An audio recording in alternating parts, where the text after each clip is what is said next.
Tonight, we drift into a dream that has lasted 10,000 years.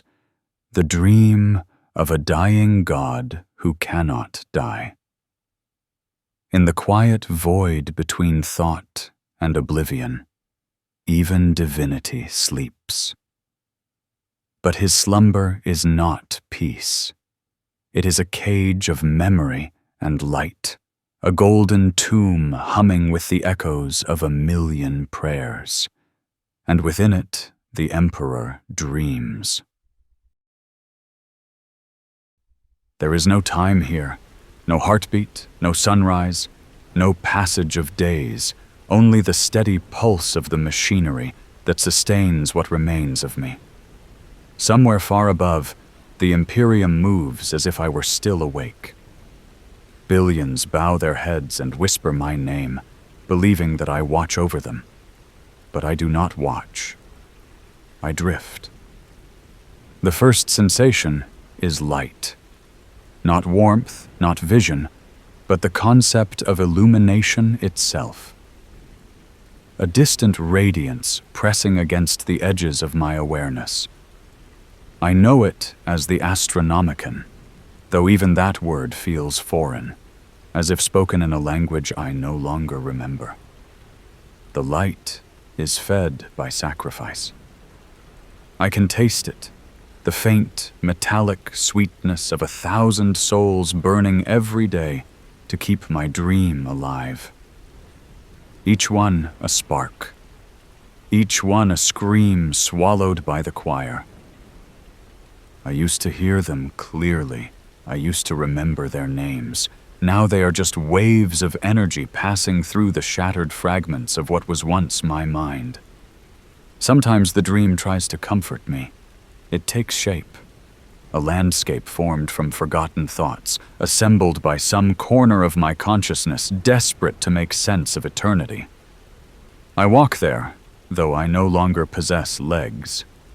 I breathe, though I have no lungs. The dream makes me whole because the truth would drive me mad. The corridors of my mind are long and silent. Their walls shimmer like gold leaf peeling from the bones of a dying cathedral. I know these halls. I built them once, not in stone, but in will. Every step I take echoes with the memory of a world I saved and ruined in the same breath. Terra. Holy Terra, the cradle and the grave of my empire. In the dream, Terra is quiet. The storms have ceased, the sky is blue again, and the spires of the imperial palace gleam like suns. It is a lie, of course. The real world above me is a world of ash and smoke, a fortress wrapped in perpetual decay. But the dream insists on beauty. Perhaps some fragment of me still longs for it.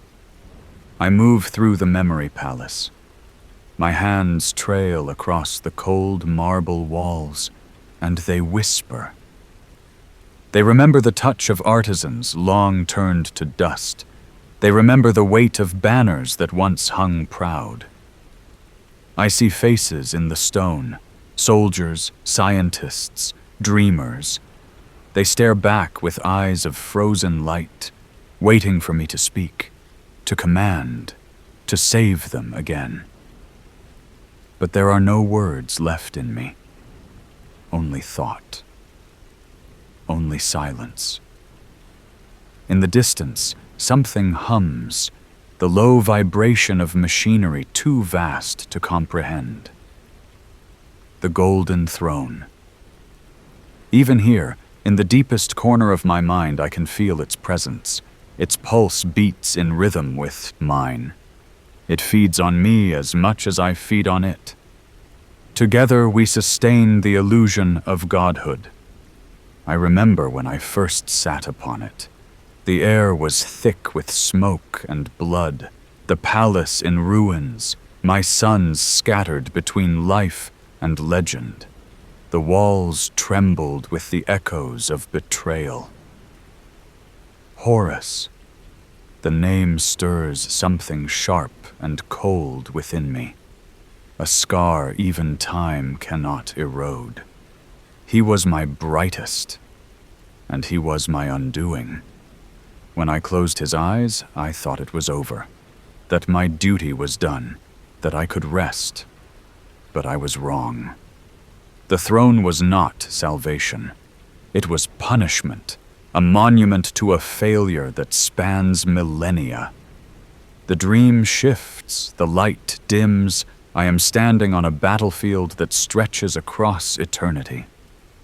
The sky is a storm of fire and black ash. I see legions moving through smoke, banners torn, armor cracked, faith unwavering. I know this place, though I never truly left it. This is the moment that never ends. The siege of Terra, replayed endlessly in the dream's theater of guilt. The dead here do not rot. They kneel. Their eyes burn with devotion. Their voices meld into hymns that have no words. They look at me as if waiting for command, but I cannot move. I am both their savior and their executioner. Every prayer they offer fuels the machine that consumes them. Every word of faith becomes another link in the chain that binds me here. I am their God, because I took away their right to die free. A flicker in the light, a whisper at the edge of perception. It comes from nowhere and everywhere, a sound that should not exist.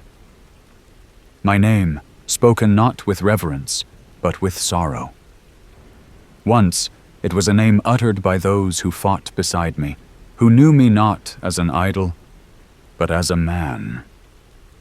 Now it is a relic carried by the wind. The voice calls again, softer this time. I try to follow it, but the dream resists, reshaping itself into something safer. A wall of gold and silence. The palace dissolves.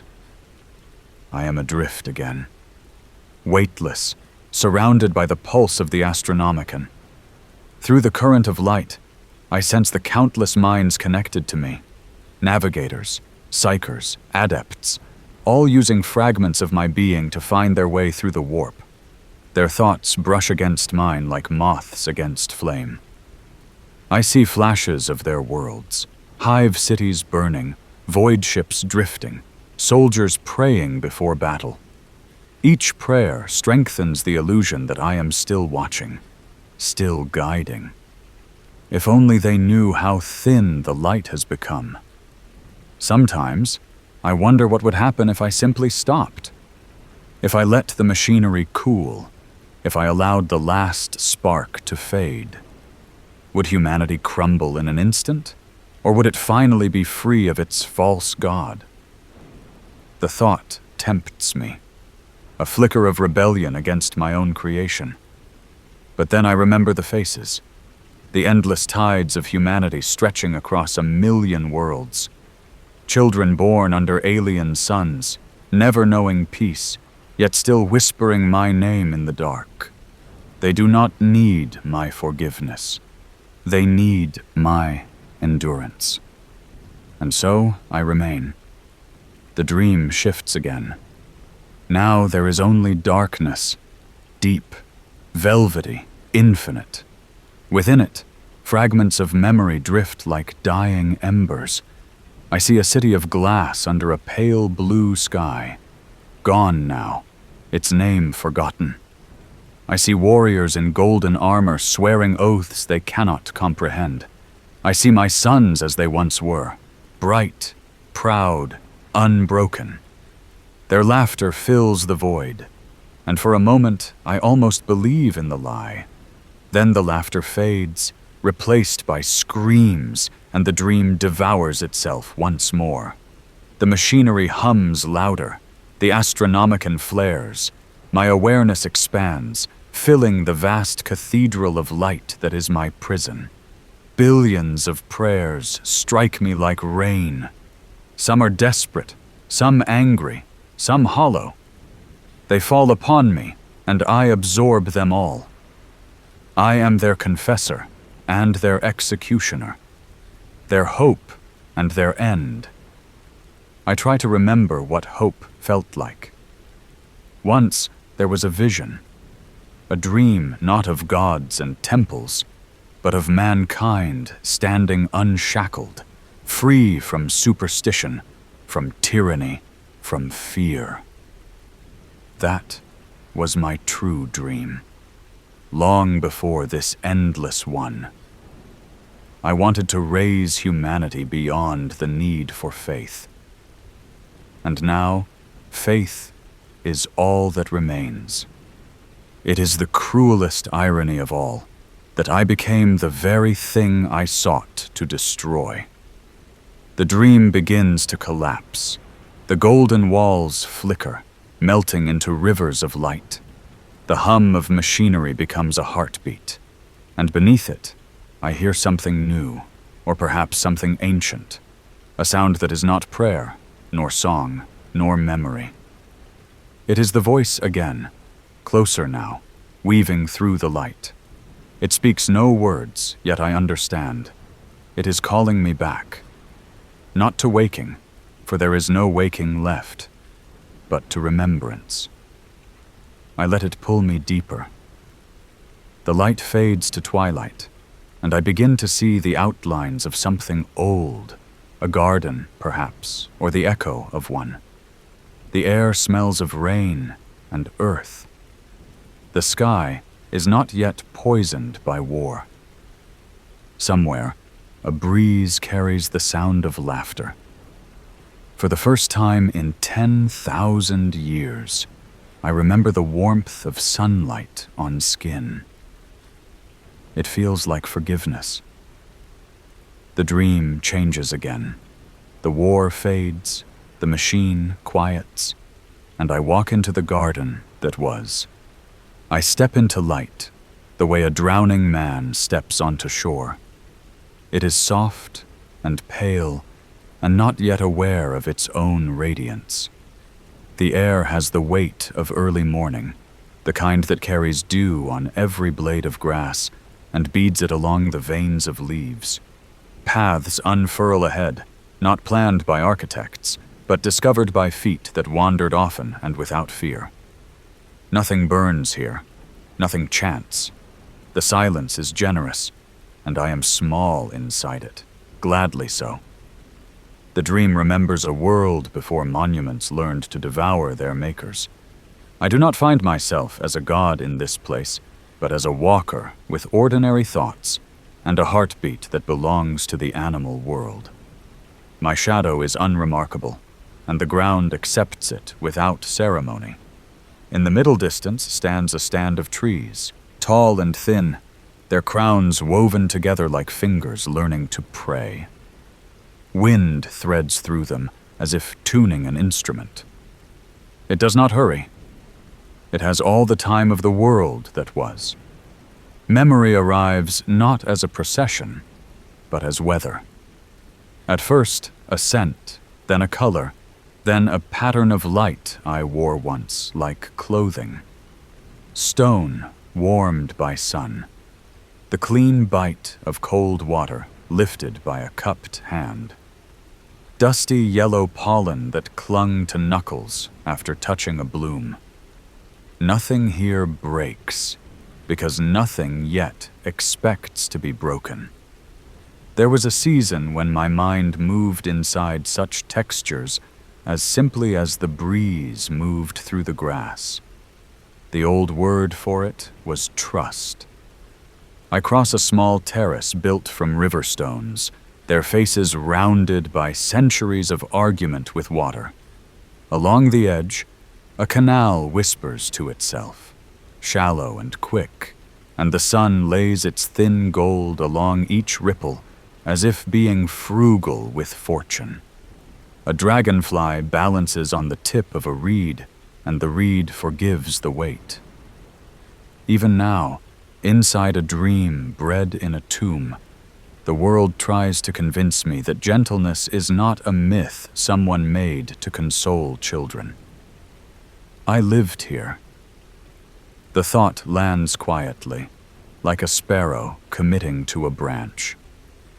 I lived in a world that did not need thrones. The proof is everywhere, and all of it small.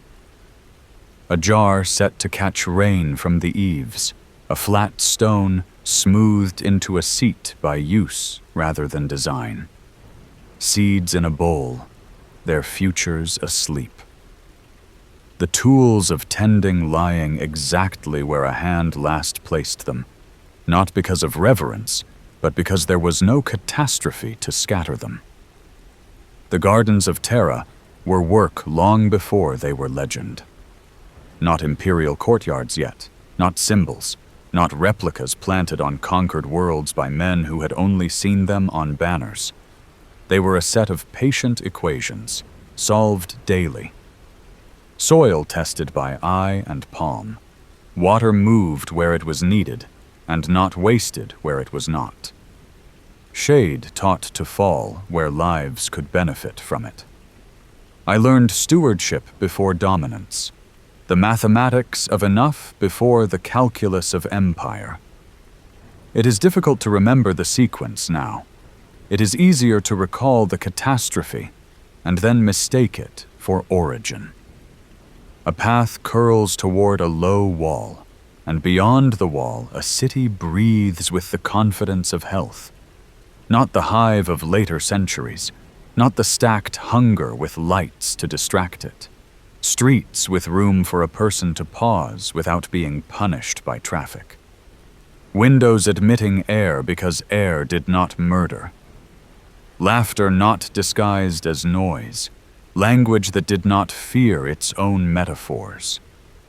I can no longer retrieve the names I used for these streets, but I can still feel the casual dignity with which people permitted one another to continue existing. It was not peace, as poets write it. It was simpler. It was sanity. When memory turns its face fully toward me, it shows the work of unification not as conquest, but as a healing crisis. The labor of drawing fractured tribes into a pattern that would outlast their quarrels, the long negotiations between the stubbornness of the ground and the stubbornness of human need. I put on the old patience like a garment taken from a chest, surprised to discover it still fits. Firmness without cruelty, authority without worship. I remember speaking as a man among humans, not above them. I remember the way a promise felt when it was possible to keep it.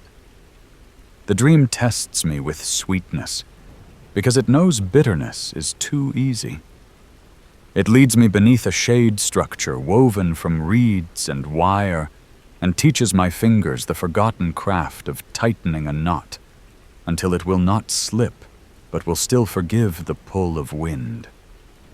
It sets a basin of clean water within reach, and brings me the smell of cut herbs turned between palms to wake their oils. It lays out a day without catastrophe, and asks me if I would choose it again, knowing what followed. The answer is slower than I want it to be. There were laboratories not far from these beds of soil, rooms lined with glass that organized sunlight into instruments, small furnaces that disciplined heat into precision instead of rage, tables where minds looked at the world lovingly enough to insist on accuracy. We took belonging and made it method. We took care and taught it to scale. Once, the future wore no armor. It came into the room without threatening anyone and allowed itself to be improved. The path rises, and I stand above a plain that in later ages will be paved with the arrogance of monuments. For now it is a quilt of agriculture, stitched with water. Channels cross and recross, accepting gravity as a collaborator rather than a jailer. People walk the banks and wave to each other, not because they know each other, but because cruelty has not yet been made efficient. The light deepens slightly. That is how the dream informs me that afternoon, is considering its responsibilities. The world keeps its appointments. I know what comes next.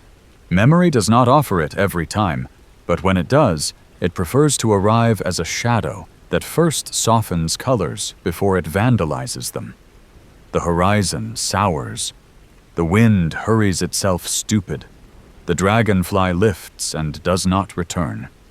The canal forgets the instructions that taught it to be mild and begins to argue with its banks. It is not war yet.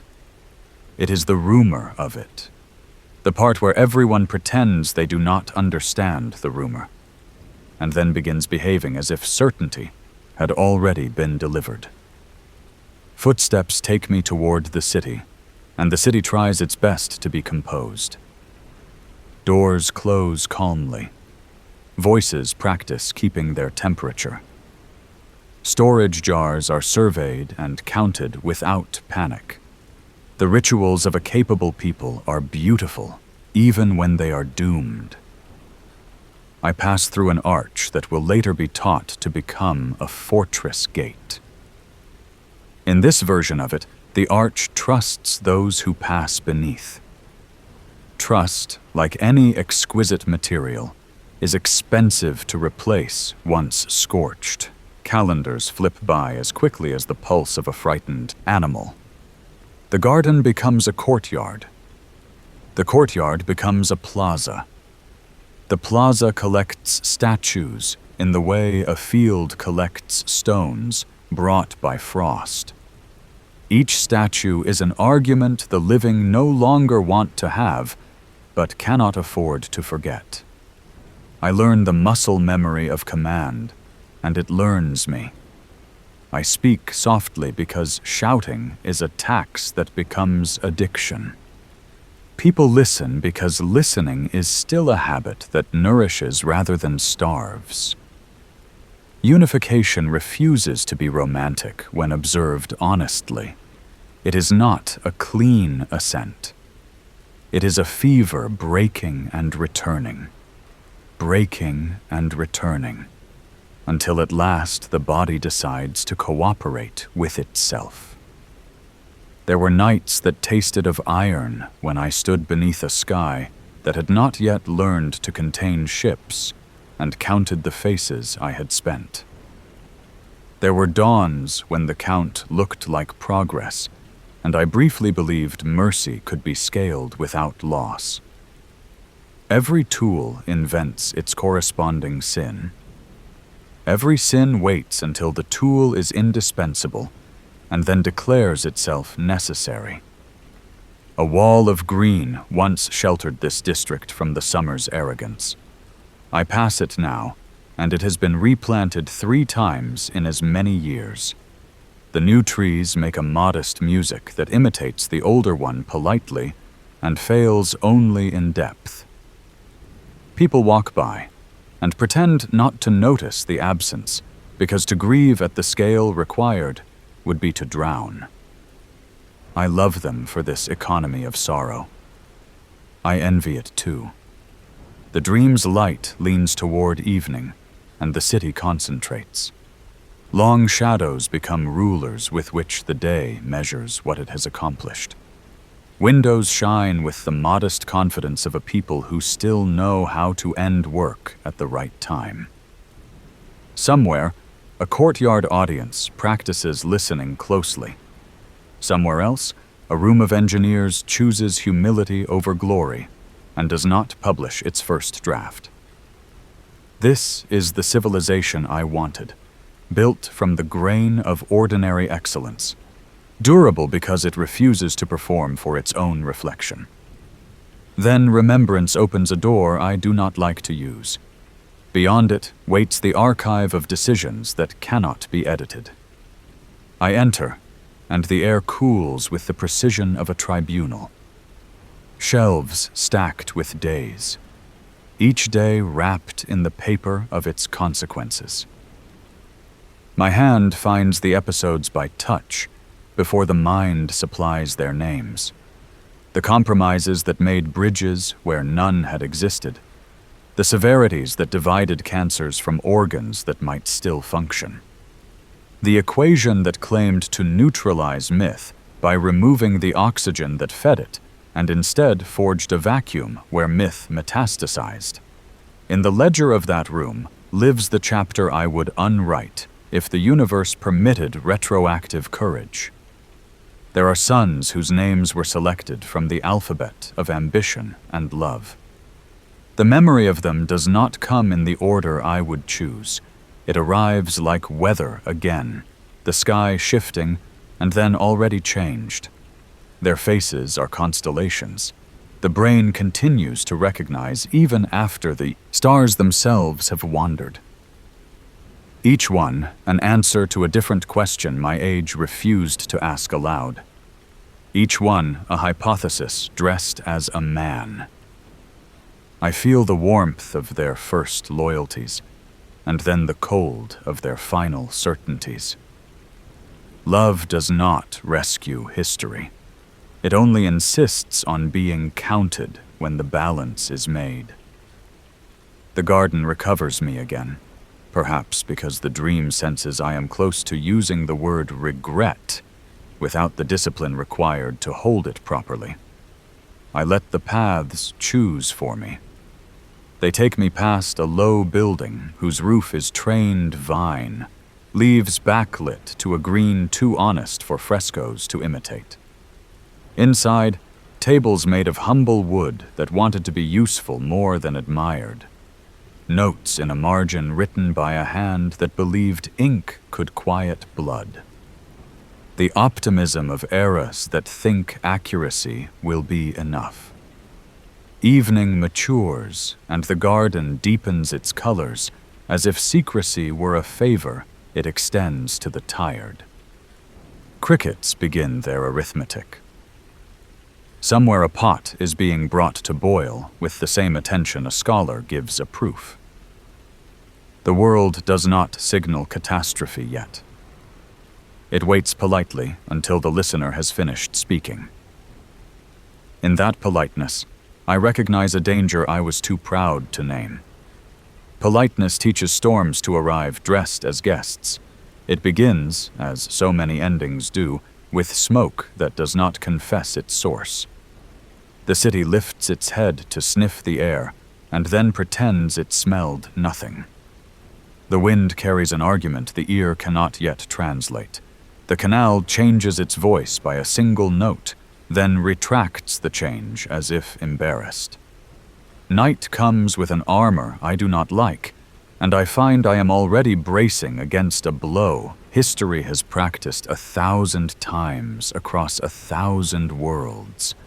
The body remembers anticipations the mind forgot.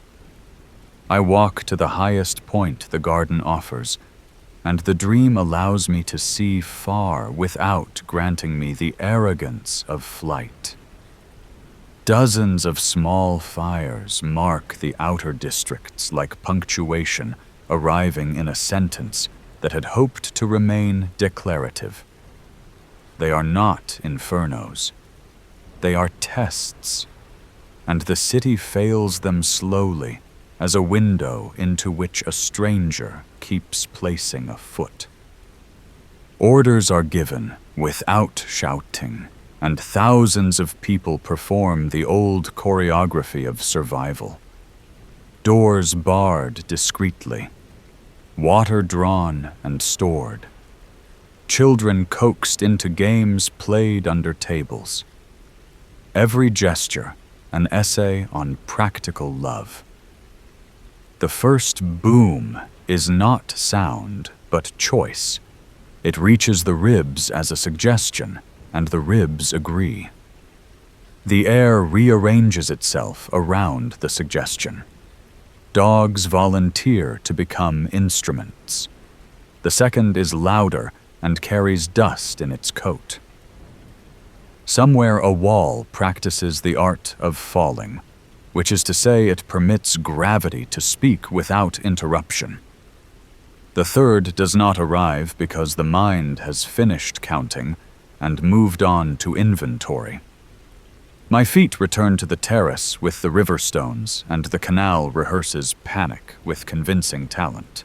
There is a room beneath the reed, shade where in earlier seasons I taught maps how to be honest.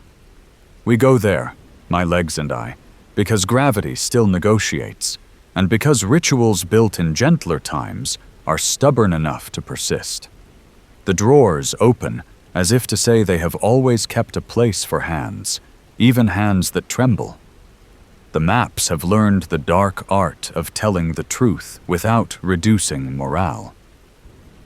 They show where people are and where water is, and how the roads have decided to reroute themselves when asked by force.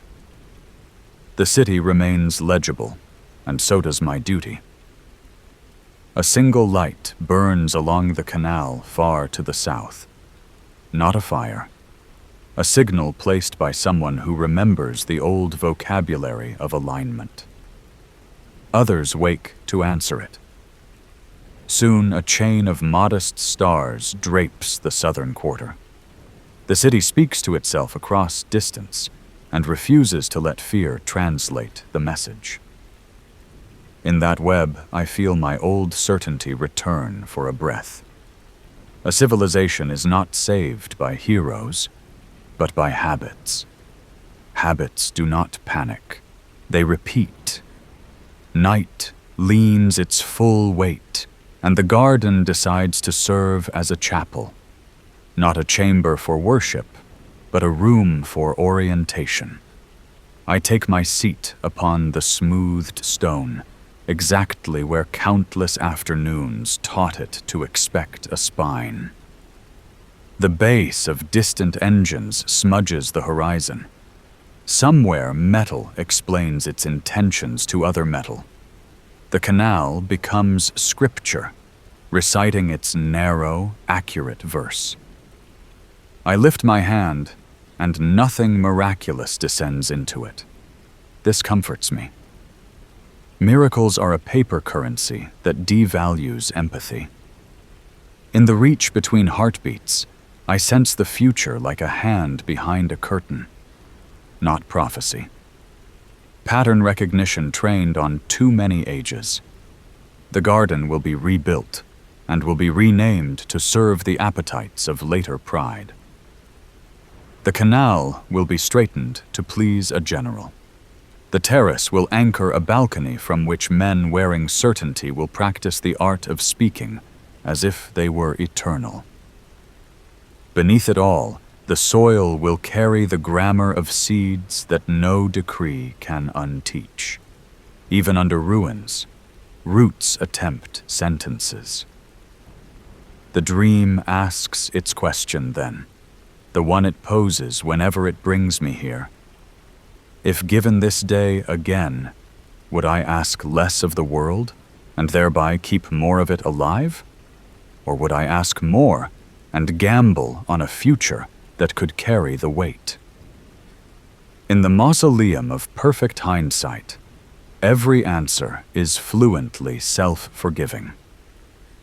I refuse fluency. I hold the question in my lap like a clay vessel and let the night inspect it for cracks. Every empire is a kiln disguised as a shelter. Every shelter becomes a kiln if the fire is asked to stand watch too long. When fatigue, that ancient and moral teacher, softens the edges of recall, the garden takes back the labor of guarding what I love.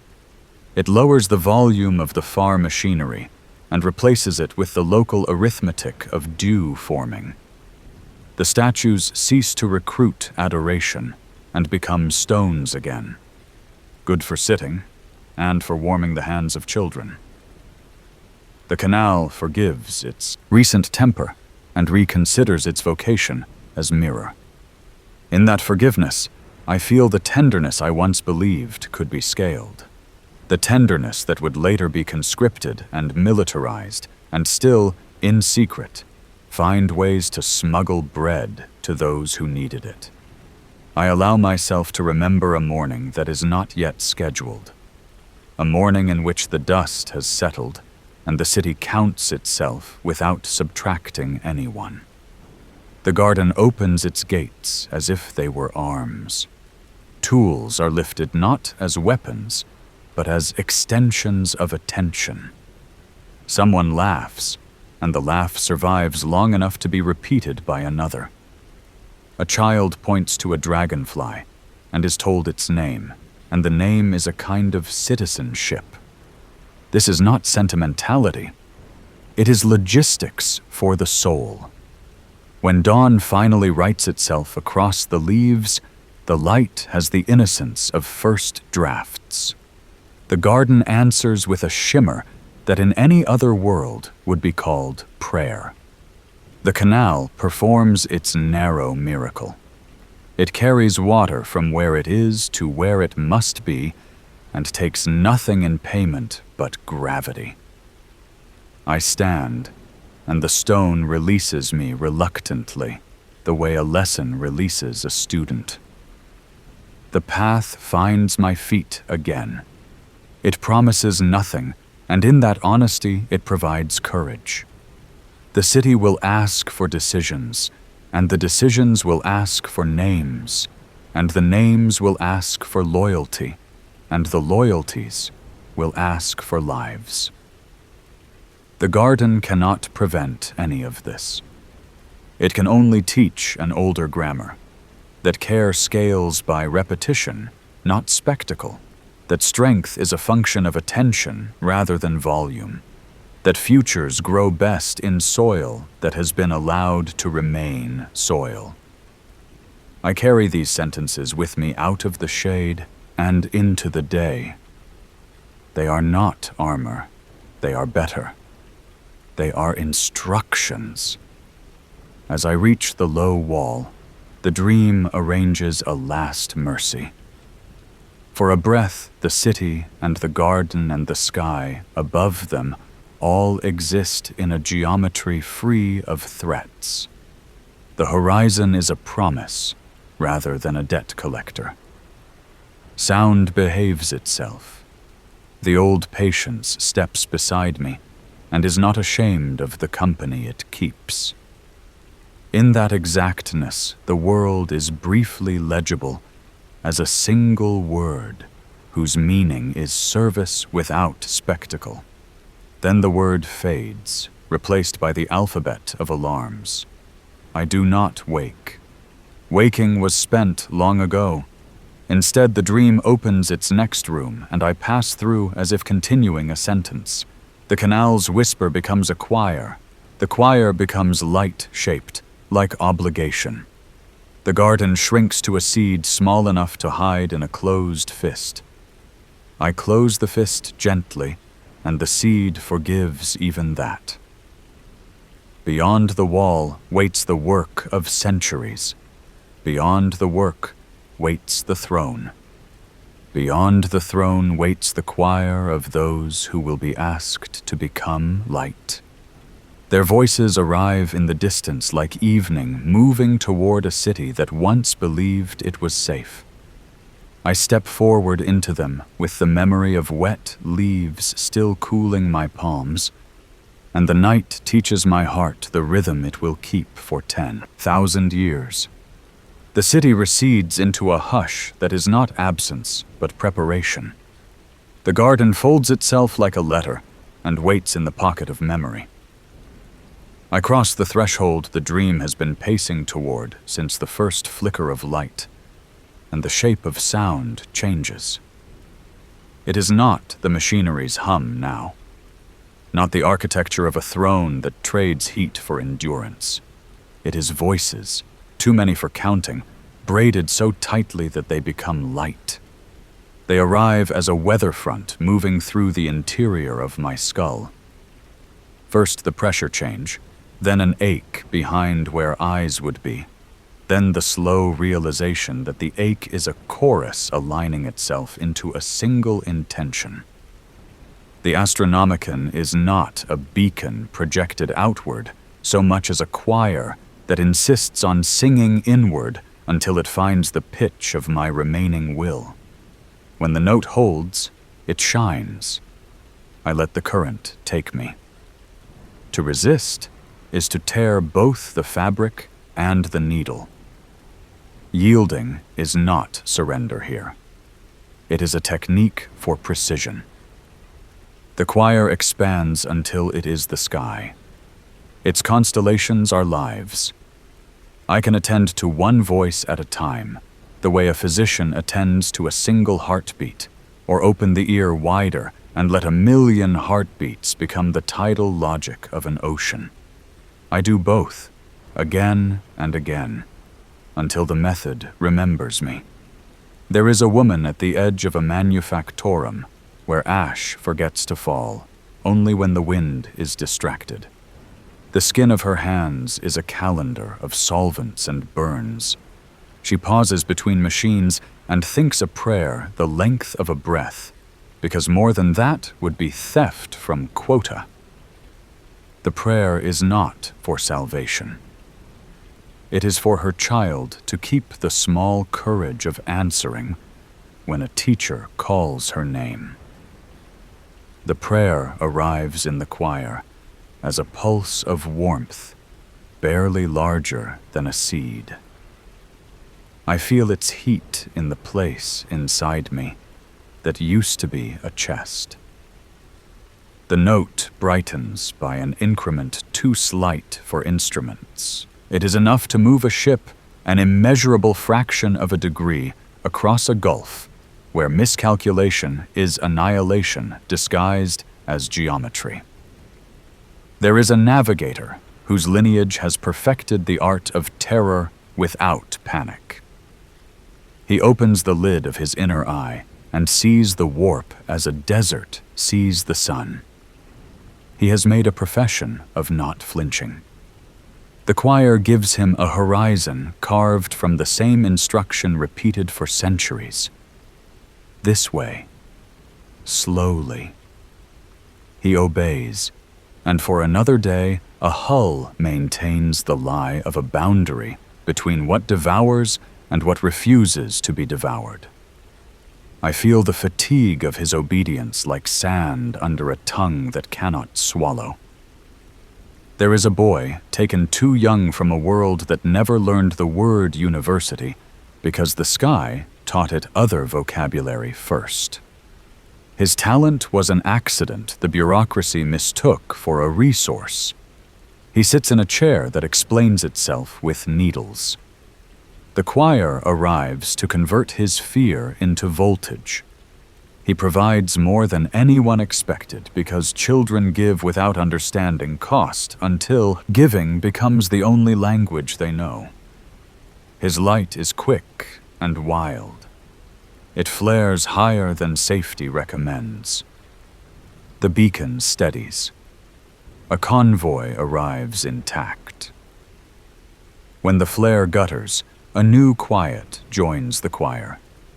It is the quiet of rooms no one will revisit, because someone has folded their names and sealed the fold with policy.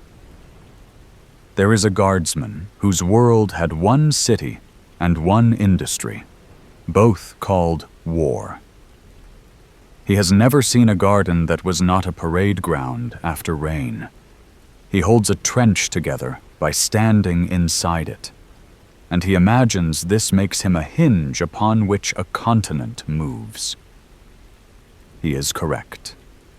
The choir receives the exact weight of that correctness and passes it along the web of light. Somewhere, a commissar lowers a pistol instead of raising it because the note reaches him as patience and not as command. The trench remains a hinge. A line holds. The enemy discovers that hatred cannot substitute indefinitely for logistics. There is a pilgrim walking corridors of a shrine ship with a bruise shaped like a blessing on her shoulder. She believes the bruise is proof that the statue noticed her. She is wrong in her interpretation, and right in her hunger for connection. The choir rearranges her wrongness into a kind of utility. Faith, translated, stabilizes. Candles are lit with the exactness of an engineer calibrating instruments. The ship's morale, which is a fluid seldom counted by quartermasters, rises by a measurable mark. I feel the warmth again, and I let it pass through me without claiming it. The light shines a little more honestly for an hour. There are thousands, tens of thousands, this minute alone, offering pieces of themselves to a system that pays out survival in units too small to be marketed.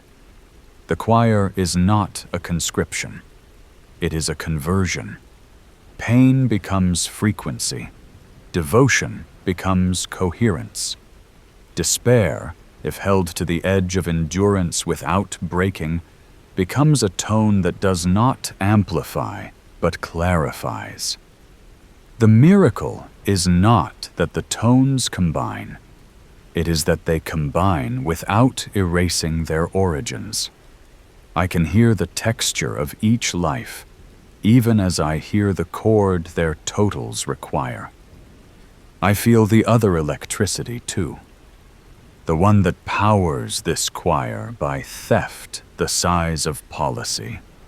Psychers clipped from their days as if days were coupons, transported along corridors that were designed to prevent second thoughts, processed by hands that have learned how not to interpret their work as killing, even when killing is the exact word.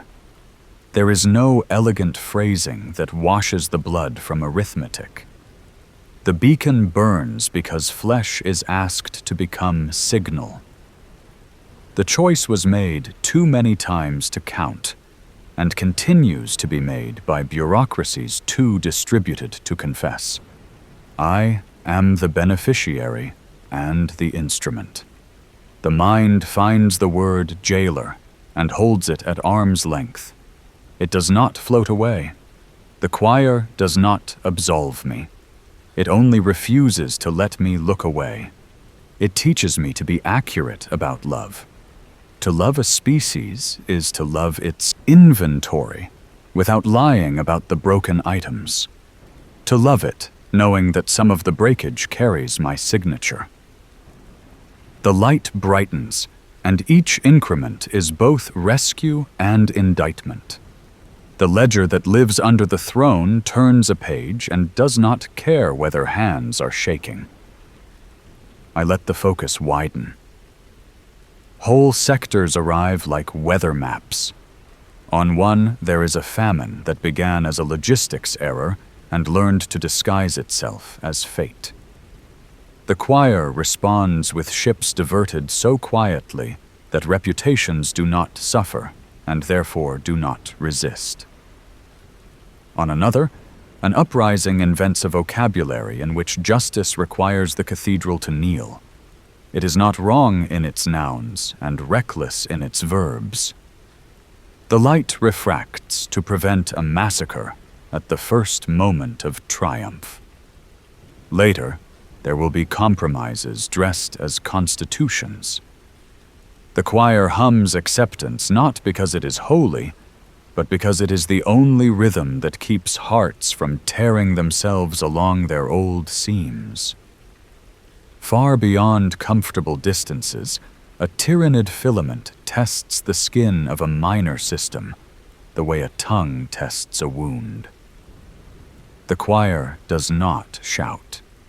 It hardens the light in frequencies that taste like poison to hungers that prefer simple sugars. The filament recoils. Elsewhere, an orc warlord attempts to pronounce destiny with his favorite syllable. The choir answers with misfires that arrive as jokes told out of earshot of the teller. His engines develop humility. Somewhere a ship that would have crashed into a shrine's pier instead kisses it expertly because a junior helmsman slept well for the first time in a month.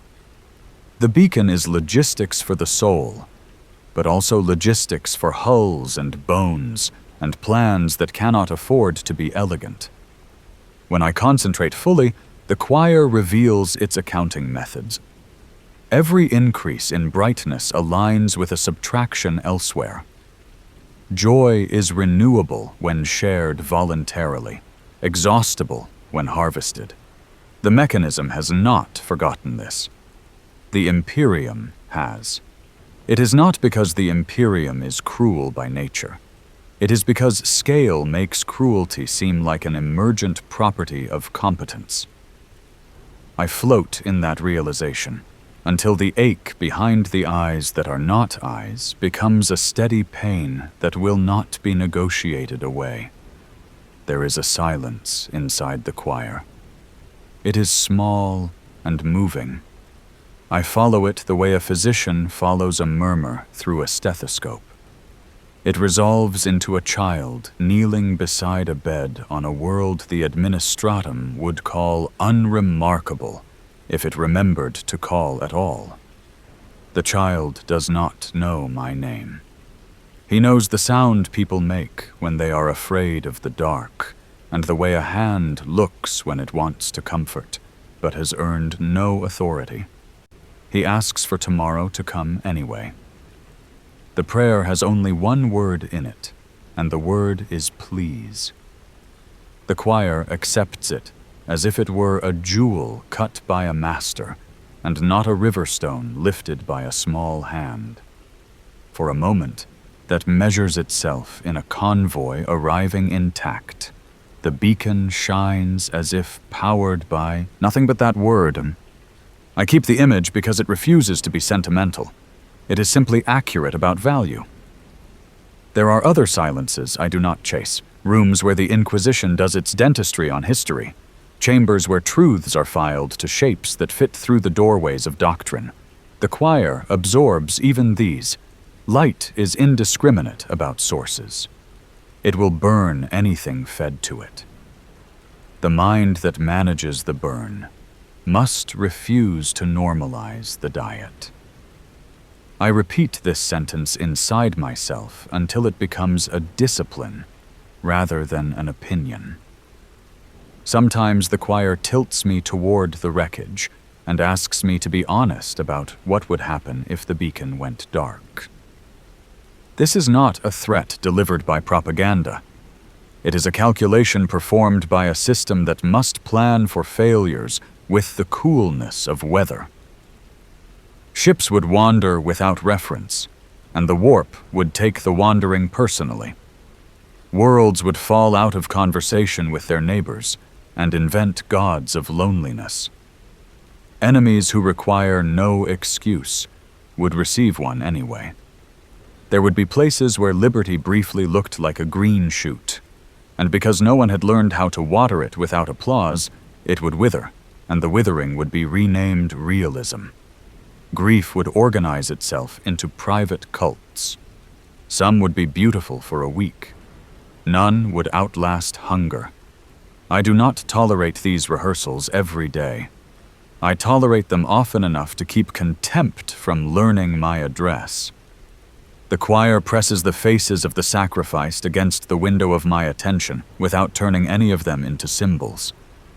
This one loved the smell of oil on new leather. This one spent 3 winters teaching a sister to read and never confessed the pleasure. This one cheated once and regretted it exactly enough to live carefully ever after.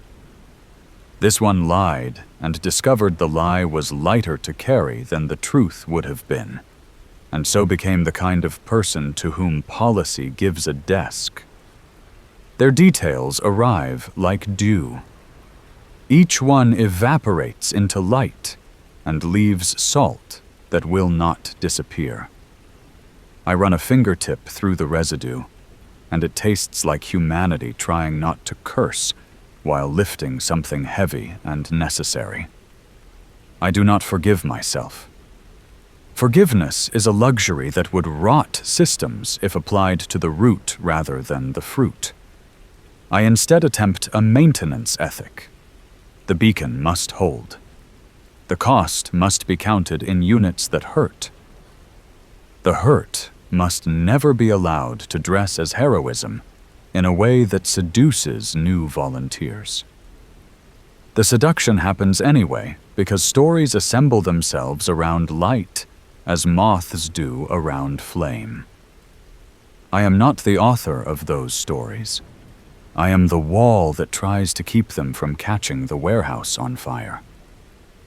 A ripple moves through the choir, and for a long moment the pitch wobbles. It is not panic. It is surprise. Somewhere a planet I have nudged 100 times with small mercies suddenly goes silent. Not fallen, muted. The warp bends there, as if accommodating a new furniture arrangement. The choir leans to investigate without losing the parts of itself committed elsewhere. I sense innovation disguised as heresy, or heresy disguised as innovation, which is the same coin examined from honest angles. The light allocates attention like a miser who has learned that miserliness is another word for survival. I watch, and I do not intervene more than the minute allows. To intervene beyond means burning more children. Accuracy again, refusing comfort. When the wobble settles, the choir resumes the pitch it has practiced for 10,000 years. I feel the fatigue of ages huddle at the base of my invented spine. Fatigue is an ethical teacher until it becomes a dogma. I thank it and refuse to let it write policy. There are still ships to align, still prayers to accept and translate, still enemies to persuade that physics can be a form of mercy when applied early. The choir is not constant even when it seems unbroken. It thickens near worlds that chose industrious hope and thins near worlds that learned to eat their children ceremonially. It threads itself through the narrow gates of nebulae where magnetism has developed a personality and has opinions about travelers. It dips to kiss the bows of ships carrying medicine and lifts to glare at ships carrying certainty. If I listen with the patience of a stone, I hear a rhythm old as weather. The light inhales, brightens, holds, declines, recovers. It is breath scaled to an empire. I attend to a final silhouette before the dream changes key. A servitor stands in a corridor so clean that light mistakes it for a hallway in mathematics. There is a human behind the ruin of augmetics, and the human hums a tune remembered without context. The hum aligns for a second with the choir, and the beacon's edge gains a thin thread of beauty. It is completely useless, and therefore indispensable. I store this observation where I store the memory of gardens. Beauty is not a ration, it is a compass. When star maps fail, compasses are not embarrassed by being small. The choir begins to dim in the way a tide does, not withdrawing, but considering the shore.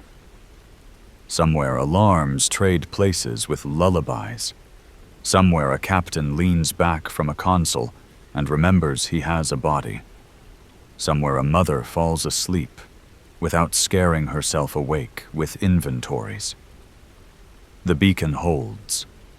The light continues to pretend that 10,000 years is a reasonable ask if broken into small daily invoices. I feel the pressure lower.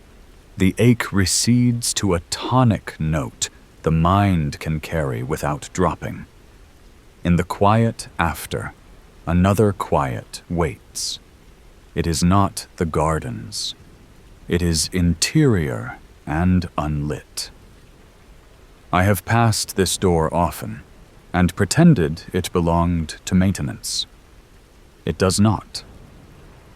It belongs to the part of the mind that survives by dividing itself. If the choir is the chorus that keeps the galaxy coherent, this hidden room is the soloist that insists on a different interpretation of everything. It has waited with the patience of a blade sheathed in velvet. I take one step toward it, and the light behind me does not protest. The choir continues its work without glancing. That is how I know the next room will not be shared. The threshold is narrow, the kind that teaches posture, the kind used by architects who wish to make passers-by bow whether or not they intended reverence. The air seeping from the seam is colder than the throne and older than the garden. I place my hand against the surface, and the surface remembers me. Not the person who sat a world into obedience. The other one. The one forged from guilt and endurance and the arithmetic of necessary atrocities. The one the choir keeps outside for safety, and the dream keeps inside for truth. The shadow within answers without words. The door opens. There is no threshold. Not really. Only a sensation of movement, as though I've stepped sideways through my own reflection.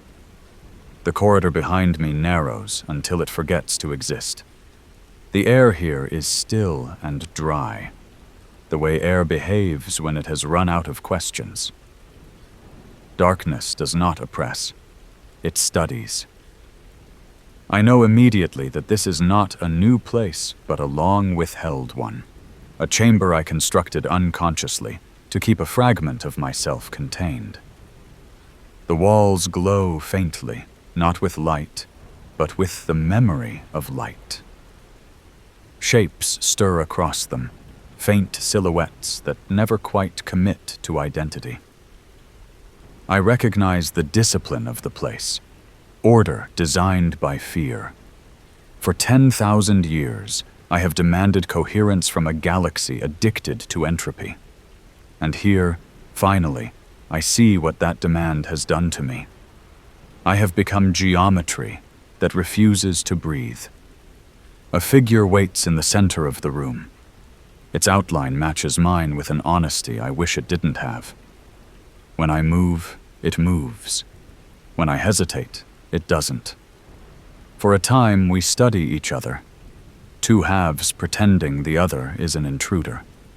It is made of the same materials as I am: memory, logic, endurance. But where my surface holds the faint sheen of duty, its skin is dark with the residue of consequence. The face is neither cruel nor kind. It is efficient. The eyes carry the weight of a century of executions disguised as administrative decisions. The mouth does not need to speak. Its silence is a confession older than language. This is not a visitor from the warp or some intruding demon. This is the shadow I cast across history whenever I called compromise wisdom, the part of me that learned to substitute survival for virtue.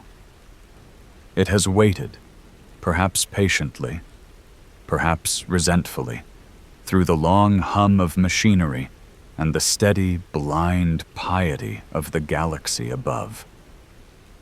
I ask no questions.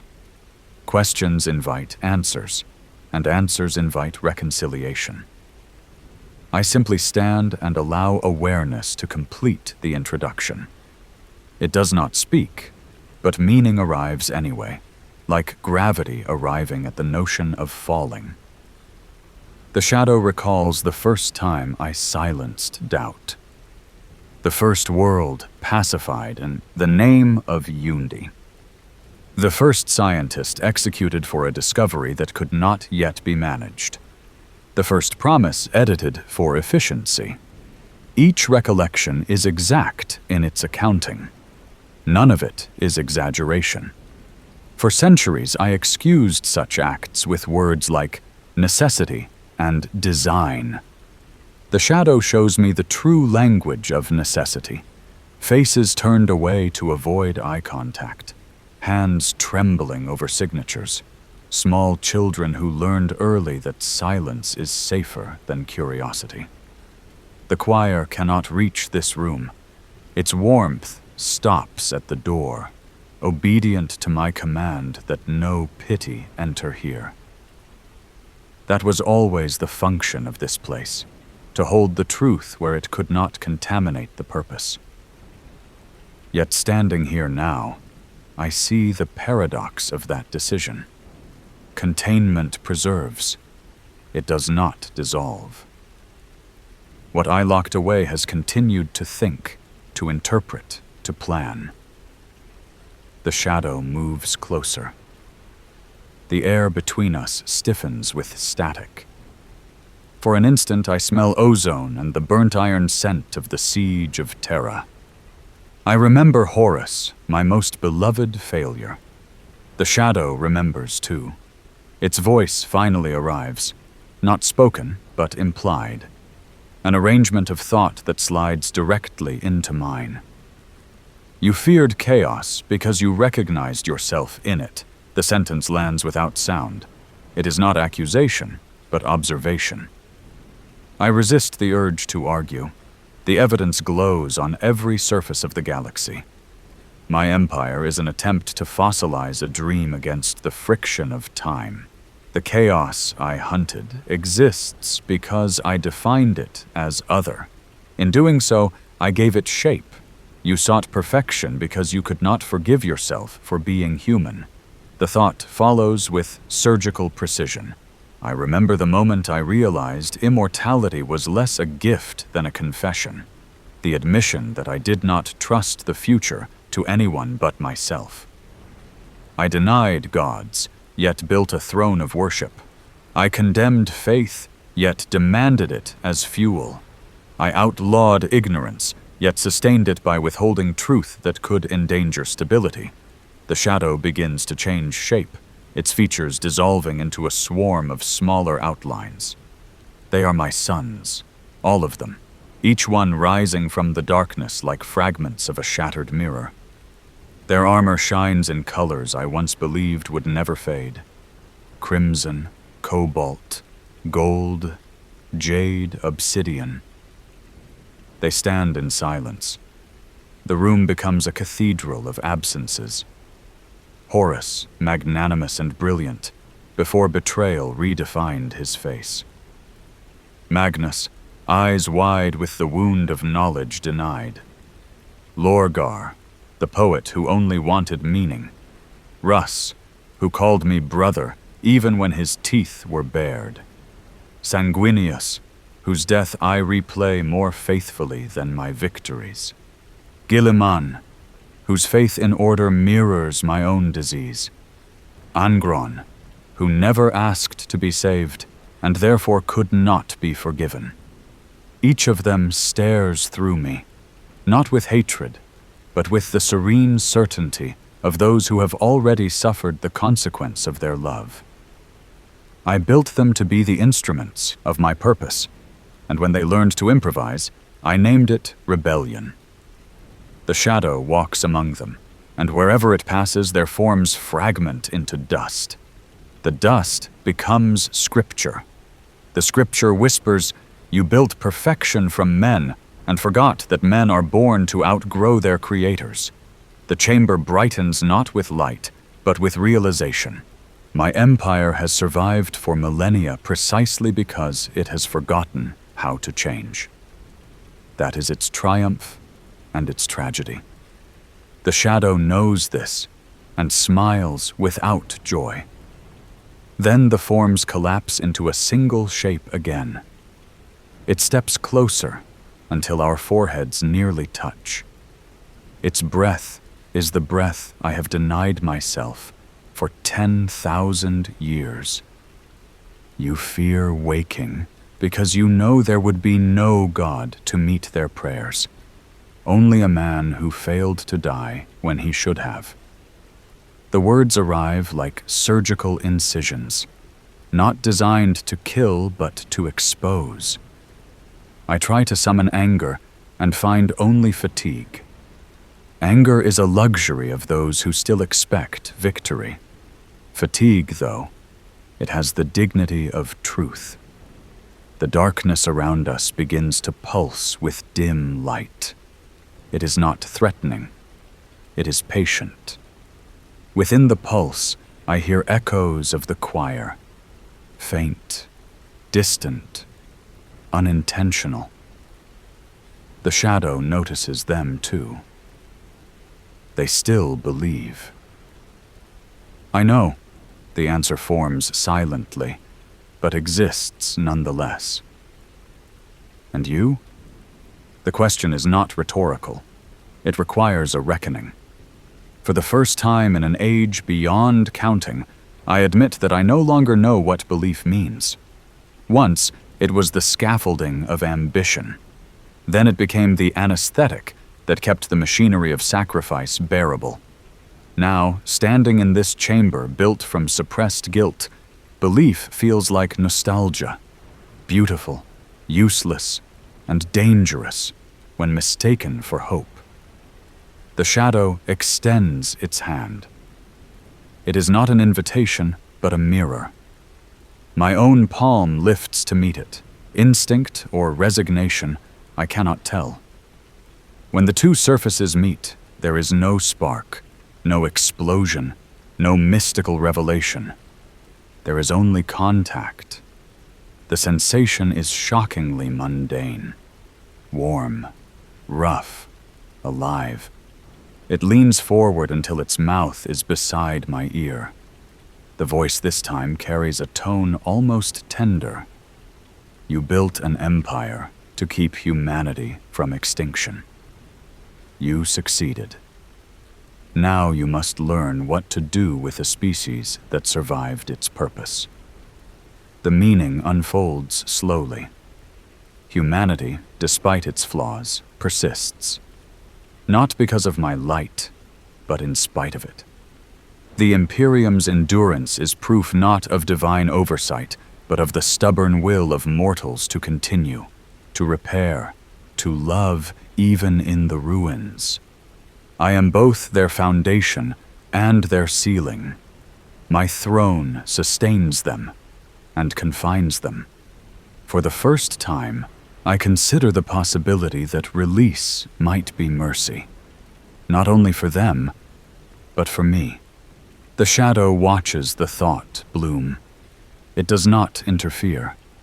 It only nods, as though a teacher acknowledging the first correct answer from a long silent pupil.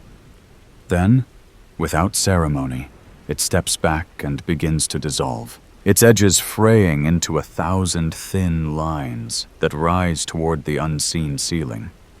Each line becomes a beam of faint gold light, a memory finding its rightful place in the architecture of forgiveness. As it fades, I hear one final whisper, quieter than the hum of a dying star. They do not need a god. They need a dreamer who remembers how to wake. The room darkens again, but not completely. In the void that remains, I feel neither judgment nor absolution, only equilibrium. The weight of millennia loosens by a fraction. The choir's distant light grows stronger, not because I command it, but because somewhere, perhaps on a forgotten world, a human being has chosen kindness without witness. The door behind me opens of its own accord. The air carries the scent of metal, incense, and ozone, the ordinary perfume of eternity. I step through. The throne waits, patient as gravity, and the galaxy hums with the same unending, imperfect song. I return to it not as a penitent and not as a god, but as what I have always been, the keeper of a fire I cannot yet extinguish. And as I sit, the dream reshapes itself one final time into something gentler, quieter. The light ahead trembles like dawn learning to begin. The light does not arrive all at once. It unfolds in gradients, soft as the edge of memory.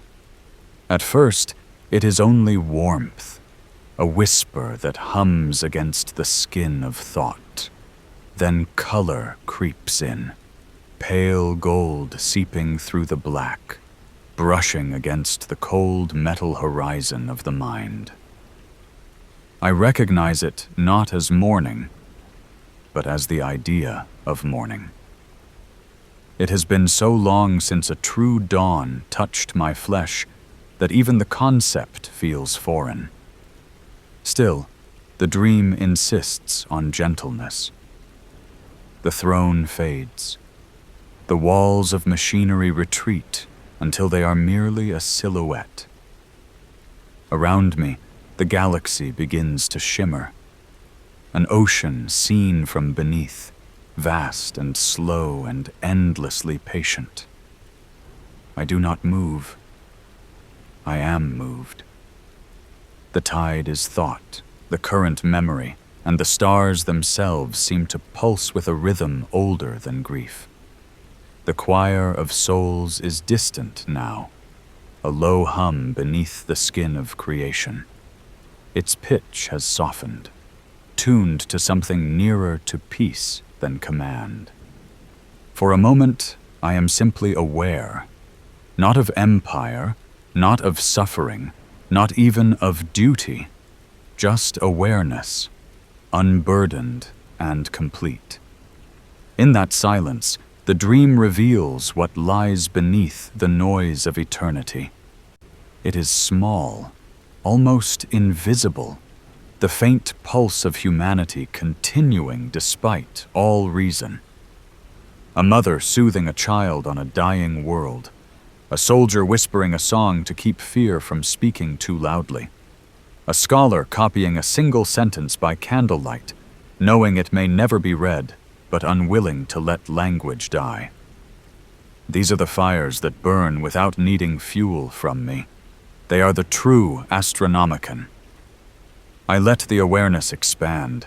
It carries me through corridors of stars and dust, through the long arteries of the Imperium's memory.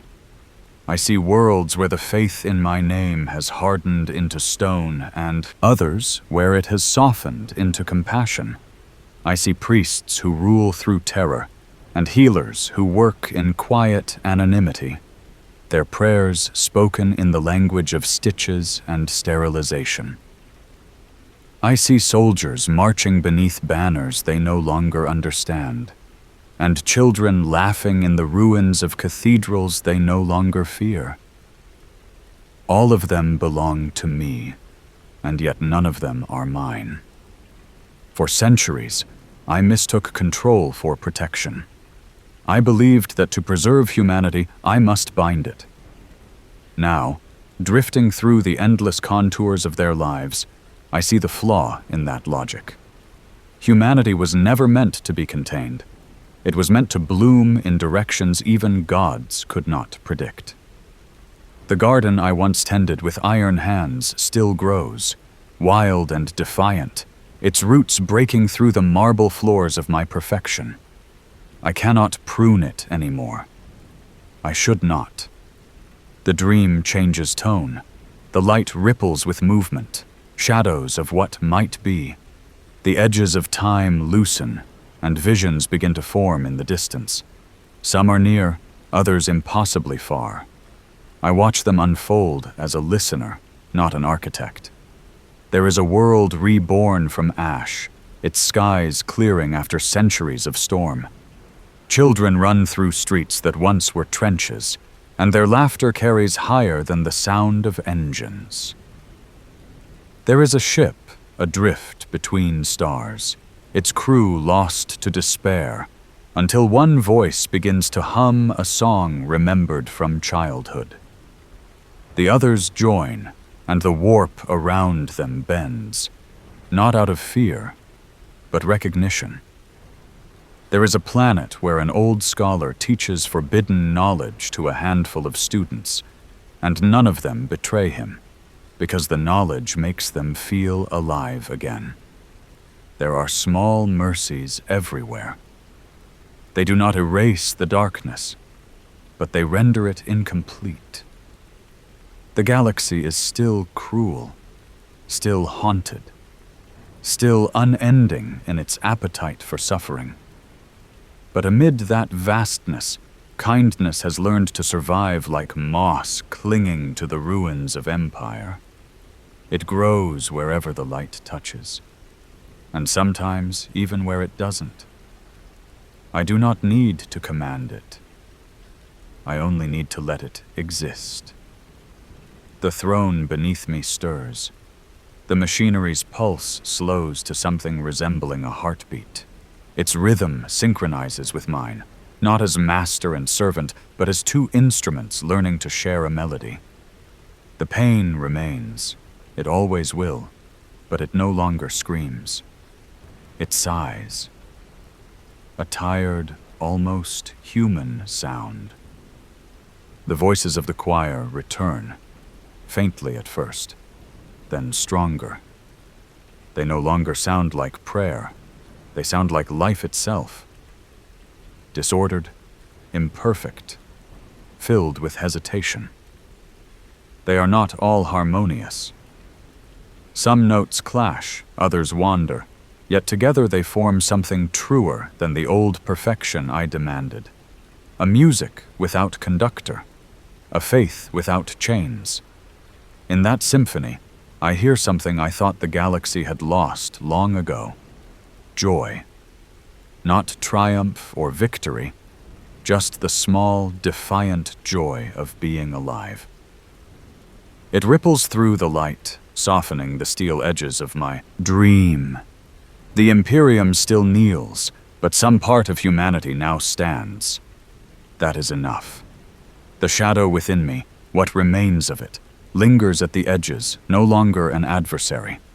It has dissolved into the structure of my thought, not erased, but integrated. I feel its wisdom now as a constant reminder.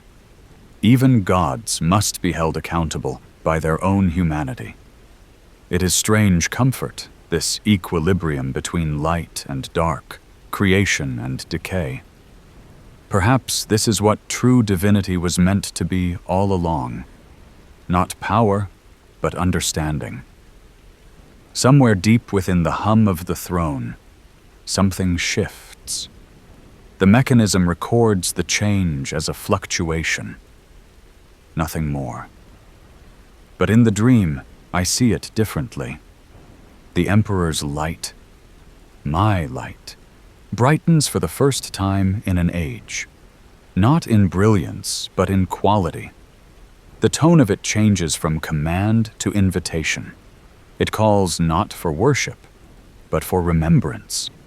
Not for obedience, but for courage. Beyond the dream, in the waking galaxy, navigators glance at their instruments in wonder. The Astronomican flickers, a subtle pulse, like the heartbeat of a sleeping giant. For a fraction of a moment, every ship in the void feels the same sensation. Warmth. They will not know why. They will call it anomaly, divine sign, malfunction, miracle. It does not matter.